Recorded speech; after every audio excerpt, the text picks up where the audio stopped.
SBA Publications.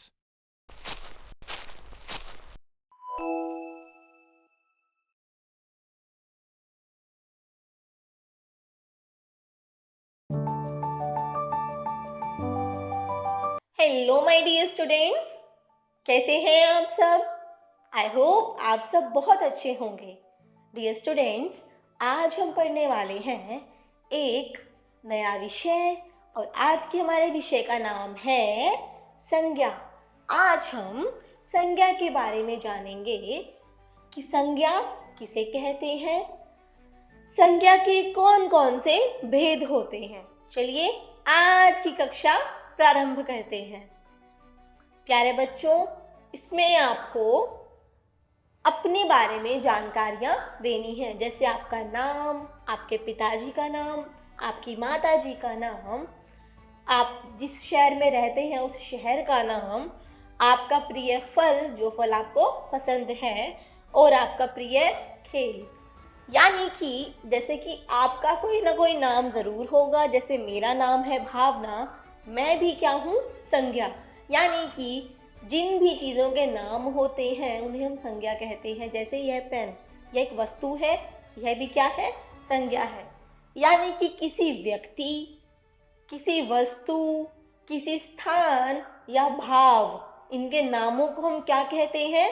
इन्हीं के नामों को हम संज्ञा के नाम से जानते हैं। यानी कि किसी व्यक्ति, प्राणी, वस्तु, स्थान या भाव के नाम को हम संज्ञा कहते हैं। आप, मैं, आपके माता पिता, आपके आसपास की वस्तुएं, यह सभी क्या है? यह सभी संज्ञा कहलाती हैं। उदाहरण के लिए देखते हैं व्यक्ति, जैसे महेश, तनय, किशन, लड़की, सरला, यह क्या है? यह सभी किसी न किसी व्यक्ति के नाम हैं। ऐसे ही प्राणी, गाय, हाथी, घोड़ा, तोता, बिल्ली। इसी प्रकार वस्तुएं जैसे किताब, गिलास, घड़ा, पेंसिल, घड़ी।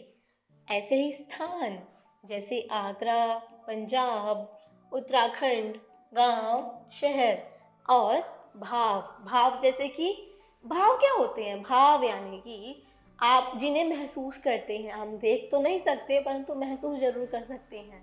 जैसे सुंदरता, कोई व्यक्ति सुंदर है तो हम उसे महसूस कर पाते हैं। ऐसे ही जवानी, रोना, हंसना, गर्मी, यह सभी क्या है? यह हमारे भाव हैं। यानी कि हमें यहाँ पर जितने भी शब्द लिखे हुए दिए गए हैं, यह सभी हमारी संज्ञा कहलाते हैं। चलिए आगे चलते हैं। प्यारे बच्चों, अब हमें दिए गए हैं संज्ञा के भेद। संज्ञा के हमारे 3 भेद होते हैं। पहला होता है व्यक्तिवाचक, फिर जातिवाचक और तीसरा भाववाचक संज्ञा। देखते हैं व्यक्तिवाचक संज्ञा किसे कहते हैं। किसी भी विशेष व्यक्ति, वस्तु, स्थान के नाम का बोध कराने वाली संज्ञा व्यक्तिवाचक कहलाती है। यानी कि किसी विशेष व्यक्ति का नाम, किसी विशेष वस्तु का नाम या किसी विशेष स्थान का नाम क्या कहलाता है? व्यक्तिवाचक संज्ञा।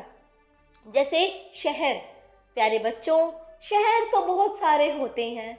जैसे मैं नाम लेती हूँ जयपुर। जयपुर एक किसी विशेष शहर का नाम है, तो जयपुर क्या है?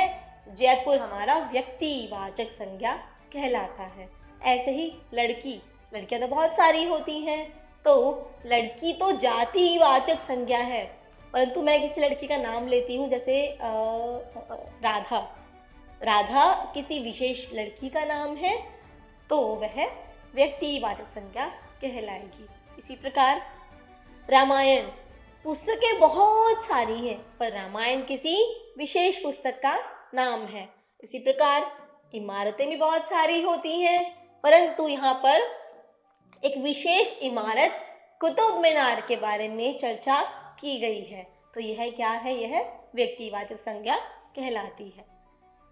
अब है हमारे पास जातिवाचक संज्ञा।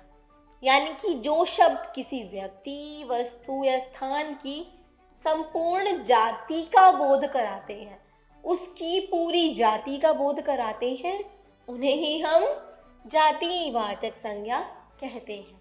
जैसे लड़का, यहाँ पर किसी विशेष लड़के का नाम नहीं दिया गया है, यहाँ केवल दिया गया है लड़का।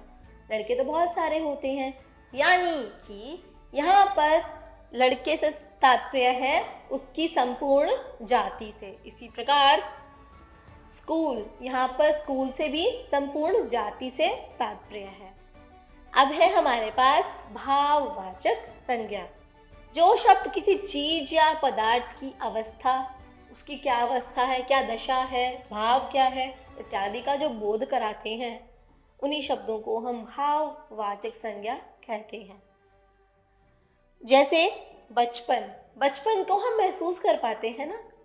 इस बचपन क्या है? बचपन एक अवस्था है, तो बचपन को हम भाववाचक संज्ञा में सम्मिलित करेंगे। उसी प्रकार लंबाई, यह भी हमारी भाववाचक संज्ञा का ही उदाहरण है। आइए एक बार इसे कविता के माध्यम से जानते हैं। प्राणी वस्तु स्थान भाव का होता है एक नाम, उसी को संज्ञा कहते हैं, यह बांध लो गांठ। आओ एक बार मेरे साथ दोबारा पढ़ें। प्राणी वस्तु स्थान भाव का होता है एक नाम, उसी को संज्ञा कहते हैं, यह बांध लो गांठ। तो प्यारे बच्चों, आज हमने क्या क्या पढ़ा? आज हमने संज्ञा के बारे में जाना, संज्ञा किसे कहते हैं, संज्ञा के कौन कौन से भेद होते हैं इत्यादि के बारे में आज हमने जानकारी प्राप्त की। मैं उम्मीद करती हूँ आपको पढ़कर अच्छा लगा होगा, समझ आया होगा। आज के लिए इतना ही। मिलते हैं अपनी अगली कक्षा में एक और नए विषय के साथ। धन्यवाद।